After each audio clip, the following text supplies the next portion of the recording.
शेतकरी कर्जमाफी योजनेला मंत्रिमंडळ बैठकीत मान्यता मिळालेली आहे। 2 लाखांपर्यंतच्या कर्जमाफी योजनेवरती बैठकीत शिक्कामोर्तब झालेला आहे। त्यामुळे महाराष्ट्रातल्या शेतकऱ्यांसाठी ही एक महत्त्वाची आणि मोठी घडामोड म्हणावी लागेल। शेतकरी कर्जमाफी योजनेला मंत्रिमंडळ बैठकीत मान्यता मिळालेली आहे। शेती पिकासाठी कर्ज काढलेल्या सर्व शेतकरी बांधवांसाठी नवीन आलेल्या बातमीनुसार अखेर कर्जमाफीला आजपासून मुहूर्त लागल्याचं पाहायला मिळतंय। हो शेतकरी बांधवांनो, तुम्ही अगदी बरोबर ऐकलंय। पुढच्या 24 तासांच्या आतमध्ये पहिल्या टप्प्यातील 12 जिल्ह्यातील शेतकऱ्यांचे तब्बल 2 लाख रुपयापर्यंतचे कर्ज माफ होणार असल्याची मोठी माहिती आताच 5 मिनिटांपूर्वी या ठिकाणी समोर आली आहे। सरकारच्या माध्यमातून अखेर शेतकऱ्यांना दिलेला शब्द पाळल्याचं पाहायला मिळतंय। जून महिन्यामध्ये कर्जमाफी होणार असा सरकारने शब्द दिलेला होता। तब्बल 2 लाखांची कर्जमाफी होणार। पुण्यश्लोक अहिल्यादेवी होळकर कर्जमाफी योजना असं नाव सुद्धा देण्यात आलं होतं। आणि आता सरकारने जून महिन्याची सुरुवात झाल्या शेतकऱ्यांच्या बँकेमध्ये कर्जाचे 2 लाख रुपये टाकायला सुद्धा सुरुवात केल्याची माहिती समोर येत आहे। पुढच्या 24 तासांच्या आतमध्ये तुमच्या खात्यावर अचानक मेसेज येईल आणि तो मेसेज साधा नसेल तर तब्बल 2 लाख रुपये या ठिकाणी जमा झालेले असतील। शेतकरी बांधवांनो, हा व्हिडिओ आता शेवटपर्यंत बघा, कारण की तुमची कर्जमाफी होणार का नाही हे आज या व्हिडिओच्या माध्यमातून ठरणार आहे। शेतकरी बांधवांनो, 36 जिल्ह्यांचे 3 गट या ठिकाणी तयार करण्यात आले आहेत। पहिल्या गटातील 12 जिल्ह्यातील शेतकऱ्यांना येत्या 24 तासांच्या आतमध्ये बँकेमध्ये 2 लाख रुपयांची कर्जमाफी झाल्याचा मेसेज मोबाईलवर येणार आहे। दुसऱ्या टप्प्यातील 12 जिल्ह्यांमध्ये जे काही शेतकरी राहतात त्यांना अजून 8 दिवस वाट पाहावी लागेल। तिसऱ्या टप्प्यातील जे शेवटचे 12 जिल्हे आहेत त्यांना पुढच्या 15 दिवसांमध्ये कर्जमाफीचे पैसे बँकेच्या खात्यावरती टाकण्यात येणार आहेत। परंतु या 24 तासांच्या आतमध्ये कोणत्या शेतकऱ्यांची कर्जमाफीचे पैसे 2 लाख रुपये टाकण्यात येणार आहेत याचीच माहिती आता व्हिडिओच्या माध्यमातून तुम्हाला समजावून सांगणार आहे। शेतकऱ्यांच्या मनामध्ये जे काही प्रश्न आतापर्यंत निर्माण झाले होते की नेमकं कोणाची कर्जमाफी होणार, नेमके तुमची 2 लाख रुपयापर्यंतची कर्जमाफी होणार का, आणि 2 लाखापेक्षा जास्त कर्ज काढून ठेवलेलं असेल तर त्यांचं काय होणार, या सर्व प्रश्नांची उत्तरे आज या व्हिडिओच्या माध्यमातून तुम्हाला मिळणार आहेत। त्यामुळे व्हिडिओ अर्धवट सोडून जाऊ नका। शेतकरी बांधवांनो, आज सकाळी मुख्यमंत्र्यांनी पत्रकार परिषद घेऊन शेतकऱ्यांना 5 महत्त्वाच्या सूचना सांगितल्या आहेत। या 5 सूचना तुम्हाला पाळायच्याच आहेत, जेणेकरून जास्तीत जास्त तुमचं शेती पिकांचं कर्ज माफ करण्यात येईल।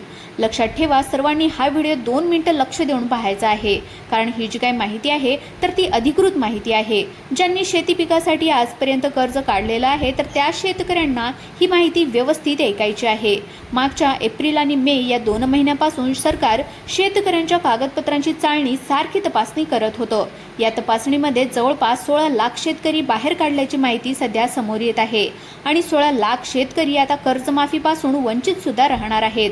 अशी बातमी शेतकऱ्यांपर्यंत पोहोचली तेव्हा शेतकऱ्यांच्या मनामध्ये 2च प्रश्न निर्माण झाले। आमचं कर्ज माफ होईल का, आणि झालं तर कोणत्या बँकांचं होईल? या सर्व प्रश्नांची उत्तरे आता या व्हिडिओच्या माध्यमातून तुम्हाला मिळणार आहेत। शेतकरी बांधवांनो, सरकारच्या माध्यमातून फक्त 12 बँकांचेच कर्ज या ठिकाणी माफ होणार असल्याचं सांगितलं जातंय। जर इतर बँकांमध्ये तुम्ही कर्ज काढून ठेवलेलं असेल तर ते कर्ज तुम्हाला स्वतःलाच भरावं लागणार आहे। सरकार काय म्हणतंय की आम्ही कर्ज माफ तुमचं करणार आहोत, परंतु सरसकट बँकांचं कर्ज माफ करणार नाही। फक्त मोजक्याच बँका निवडल्या गेल्या आहेत, ज्यामध्ये गोरगरीब शेतकऱ्यांनी शेती पिकासाठी कर्ज काढलेलं आहे। धनदांडग्या शेतकऱ्यांना 1 रुपया सुद्धा कर्जमाफीचा मिळणार नाही। त्यामुळे शेतकरी बांधवांनो, तुम्ही ज्या बँकेमध्ये कर्ज काढलंय ती बँक या यादीमध्ये आहे का हे अगोदर तपासून घ्या, कारण तुमच्या बँकेचं नाव जर या यादीमध्ये नसेल तर तुम्हाला कर्जमाफीचा 1 रुपया सुद्धा मिळणार नाही। कोणत्या 12 बँका आहेत ते लगेचच सांगणार आहे, परंतु त्याआधी कोणाचं कर्ज माफ होणार आणि कोणाचं कर्ज माफ होणार नाही हे सुद्धा समजून घेणं अत्यंत गरजेचं असणार आहे। शेतकरी बांधवांनो, बँकांची यादी पाहण्याआधी एक अत्यंत महत्त्वाची सूचना सांगणार आहे। जर तुमच्या बँकेतून आता तुम्हाला कर्ज भरा असा जर फोन आलेले असतील तर अजिबात भरू नका, कारण तुम्ही जर थोडी जरी रक्कम कर्जाची भरली तर तुम्ही नियमित कर्ज भरणाऱ्या शेतकऱ्यांच्या यादीमध्ये जाल आणि 2 लाखांची कर्जमाफी होण्याऐवजी फक्त 50,000 रुपयांचे अनुदान तुम्हाला मिळू शकेल। त्यामुळे कर्जमाफीसाठी बँकांचे फोन येत असतील तर त्याकडे दुर्लक्ष करा। बँका काय करतात की नवीन पीक कर्ज मिळवण्यासाठी जुनं कर्ज अगोदर भरा आणि रिन्यू करा असं सांगतात। शेतकरी घाईघाईमध्ये ते कर्ज भरतो सुद्धा आणि रिन्यू सुद्धा करतो, पण इथे सर्वात मोठी चूक होते, कारण त्यामुळे तुमचं कर्ज थकीत यादीमधून बाद होतं आणि तुम्हाला 2 लाखांची कर्जमाफी मिळत नाही। हे लक्षात ठेवा आणि या चुकीपासून सावध राहा। शेतकरी बांधवांनो, आता कोणाचं कर्ज माफ होणार आणि कोणाचं होणार नाही याबद्दल 5 महत्त्वाचे नियम सांगतो पहा। हे 5 नियम अतिशय महत्त्वाचे आहेत. या नियमामध्ये जर तुम्ही बसत असाल तर तुमची कर्जमाफी होणार आहे. पहिला नियम म्हणजे तुमच्या जमिनीची मर्यादा. शेतकरी बांधवांनो, सरासरी अंदाज असा आहे की 10 एकरपेक्षा जास्त जमीन असणाऱ्यांना या ठिकाणी कर्ज माफ होणार असल्याची शक्यता सूत्रांमार्फत समोर येत आहे. 10 एकरपेक्षा जास्त जमीन असेल तर तुम्हाला गरीब शेतकरी न समजता श्रीमंत शेतकऱ्यांच्या यादीमध्ये ढकललं जाईल आणि तुमचं कर्ज माफ होणार नाही, हे लक्षात ठेवा. त्यामुळे तुमच्या नावावर किंवा घरामध्ये किती जमीन आहे हे 7/12 उतारा पाहून अगोदर तपासून घ्या. शेतकरी बांधवांनो, दुसरा नियम म्हणजे उत्पन्नाची मर्यादा. तुमचं जर वार्षिक उत्पन्न 2.5 लाखांच्या आतमध्ये असेल तर सर्व काही योजनांचे पैसे, कर्जमाफी किंवा इतर लाभ तुम्हाला मिळू शकतात. परंतु 2.5 लाखांच्या वरती जर असेल तर कर्ज माफ होण्यासाठी सुद्धा प्रॉब्लेम येऊ शकतो. 2025 मध्ये जर तुमचं उत्पन्न सरकारने सांगितलेल्या नियमांच्या बाहेर असेल तर तुमचं कर्ज माफ होणार नाही. तुमच्याकडून 2025चा उत्पन्नाचा दाखला चेक केला जाणार आहे. त्यामुळे तुमचं उत्पन्न किती आहे हे आधी लक्षात घ्या. त्यानंतर तिसरा नियम म्हणजे रेशन कार्डाबद्दलचा. तुमच्या घरामध्ये जर पिवळं किंवा केशरी रेशन कार्ड असेल तर तुम्हाला घाबरून जाण्याचं कारण नाही. सरकारच्या माध्यमातून पहिल्या टप्प्यामध्ये तुमची कर्जमाफी होण्यापासून कोणीही रोखू शकत नाही. परंतु पांढरं रेशन कार्ड असणाऱ्यांना मात्र अडचण येऊ शकते, हे तुम्ही लक्षात घ्यायचं आहे. शेतकरी बांधवांनो, चौथा नियम म्हणजे फार्मर आयडी कार्डाबद्दलचा. तुमचं फार्मर आयडी कार्ड ओरिजिनल काढलेलं आहे का हे अगोदर तपासून घ्या. अनेक शेतकऱ्यांनी चुकीच्या मार्गाने फार्मर आयडी कार्ड काढून ठेवलंय, परंतु कर्जमाफी करत असताना शेतकऱ्यांची काटेकोरपणे तपासणी करण्यात आली आहे. ज्या शेतकऱ्यांनी ओरिजिनल फार्मर आयडी कार्ड काढलंय त्यांचीच कर्जमाफी करायचं ठरवलंय. ओरिजिनल फार्मर आयडी कार्ड कुठून काढायचंय तर तुमच्या तालुक्याच्या कृषी विभागाला जाऊन भेट द्या. शेतकरी बांधवांनो, चौथा नियम म्हणजे फार्मर आयडी कार्डाबद्दलचा. तुमचं फार्मर आयडी कार्ड ओरिजिनल काढलेलं आहे का हे एकदा तपासून घ्या.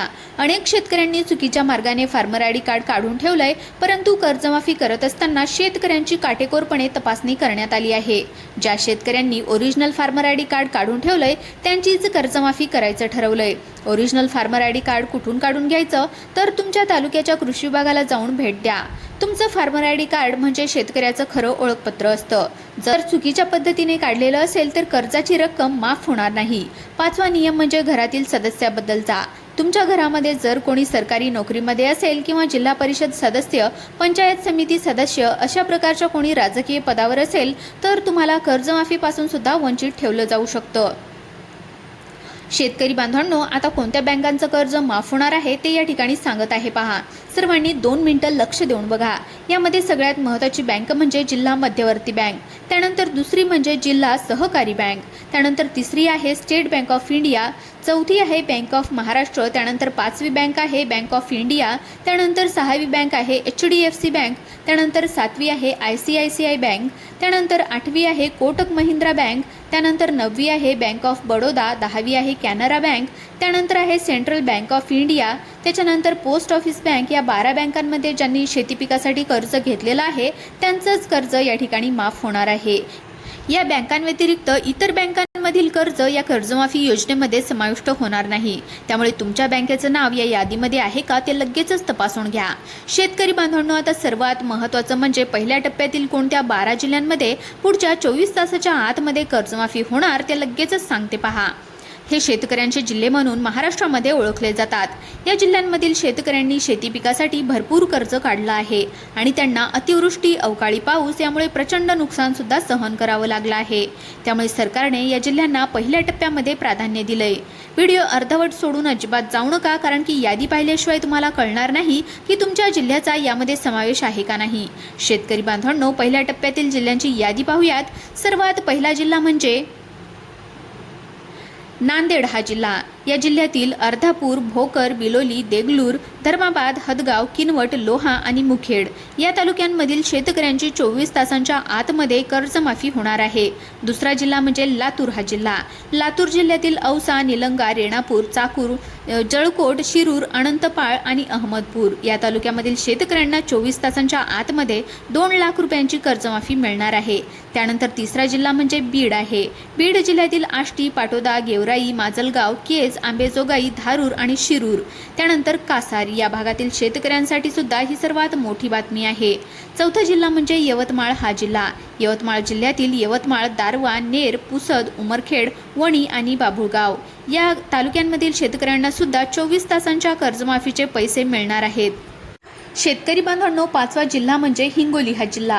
हिंगोली जिल्ह्यातील वसमत, कळमनुरी, औंढा नागनाथ आणि सेनगाव या तालुक्यांमधील शेतकऱ्यांना 24 तासांच्या आतमध्ये 2 लाख रुपयांची कर्जमाफी होणार आहे। सहावा जिल्हा म्हणजे परभणी हा जिल्हा। परभणी जिल्ह्यातील गंगाखेड, जिंतूर, सेलू, सोनपेठ, पाथरी, पालम, माणवत आणि पूर्णा या तालुक्यांमधील शेतकरी बांधवांसाठी सुद्धा सर्वात मोठी बातमी आहे। त्यानंतर सातवा तालुका म्हणजे धाराशिव हा तालुका। त्यानंतर सातवा जिल्हा म्हणजे धाराशिव हा जिल्हा। धाराशिव जिल्ह्यातील उमरगा, तुळजापूर, परंडा, भूम, वाशी आणि कळंब या तालुक्यांमधील शेतकऱ्यांना सुद्धा 24 तासांच्या कर्जमाफीमध्ये पैसे मिळणार आहेत। त्यानंतर आठवा जिल्हा म्हणजे जालना हा जिल्हा। जालना जिल्ह्यातील अंबड, भोकरदन, बदनापूर, घनसावंगी, परतूर, मंठा आणि जाफराबाद या तालुक्यामधील शेतकऱ्यांना सुद्धा आता आनंदाची बातमी मिळाली आहे। शेतकरी बांधवांनो, नववा जिल्हा म्हणजे अकोला हा जिल्हा। अकोला जिल्ह्यातील बार्शी, टाकळी, मूर्तिजापूर, पातूर, तेल्हारा आणि अकोट या तालुक्यामधील शेतकऱ्यांना 24 तासामध्ये कर्जमाफीचे पैसे मिळणार आहेत। त्यानंतर 10वा जिल्हा म्हणजेच बुलढाणा हा जिल्हा। बुलढाणा जिल्ह्यातील खामगाव, चिखली, जळगाव, जामोद, मेहकर, लोणार आणि शेगाव या तालुक्यामधील शेतकरी बांधवांसाठी सुद्धा सर्वात मोठी बातमी आहे। त्यानंतर 11वा जिल्हा म्हणजे वाशिम हा जिल्हा। या जिल्ह्यातील मालेगाव, मंगळूरपीर, करंजा, रिसोड आणि मानोरा या तालुक्यामधील शेतकऱ्यांना सुद्धा 24 तासामध्ये कर्जमाफी होणार आहे। आणि 12वा जिल्हा म्हणजेच अमरावती हा जिल्हा। अमरावती जिल्ह्यातील अचलपूर, अंजनगाव, सुरंजी, चादूर बाजार, मोर्शी, वरुड आणि धामणगाव या तालुक्यातील शेतकरी बांधवांसाठी सुद्धा ही अत्यंत आनंदाची बातमी आहे। शेतकरी बांधवांनो, आता तुमचं नाव या 12 जिल्ह्यांच्या यादीमध्ये आले का पाहून घ्या। ज्या शेतकऱ्यांचे नाव पहिल्या 12 जिल्ह्यांच्या यादीमध्ये नाही त्यांनी पुढील टप्प्याची प्रतीक्षा करावी। सरकार उरलेल्या जिल्ह्यांमध्ये देखील लवकरच कर्जमाफी वाटप करणार आहे, तशी तयारी पूर्णपणे करण्यात आली आहे। दुसऱ्या गटातील 12 जिल्ह्यांमध्ये पुढच्या 8 दिवसांमध्ये कर्जमाफी होणार असून तिसऱ्या गटातील 12 जिल्ह्यांमध्ये 15 दिवसांमध्ये कर्जमाफी होणार आहे। त्यामुळे सर्व शेतकरी बांधवांना कर्जमाफीचा लाभ या ठिकाणी मिळणार आहे। फक्त थोडा वेळ या ठिकाणी लागू शकतो। शेतकरी बांधवांनो, थोडक्यामध्ये सांगायचं तर 5 गोष्टी लक्षात घ्या। 1 म्हणजे बँकेचे फोन आले तरी कर्ज भरू नका। 2 म्हणजे फार्मर आयडी कार्ड ओरिजिनल असल्याची खात्री करून घ्या। 3 म्हणजे पिवळं किंवा केशरी रेशन कार्ड असल्याची खात्री करा। त्यानंतर 4 म्हणजे आधार कार्ड बँकेशी लिंक करून घ्या। त्यानंतर 5वा आहे आधार कार्डशी लिंक असलेला मोबाईल नंबर चालू ठेवा। या 5 गोष्टी केल्या तर तुमची कर्जमाफी होण्याची दाट शक्यता आहे। शेतकरी बांधवांनो, अशाच प्रकारच्या महत्त्वाच्या बातम्या सर्वात अगोदर पाहण्यासाठी आत्ताच आपल्या YouTube चॅनलला सबस्क्राईब करून घ्या। धन्यवाद।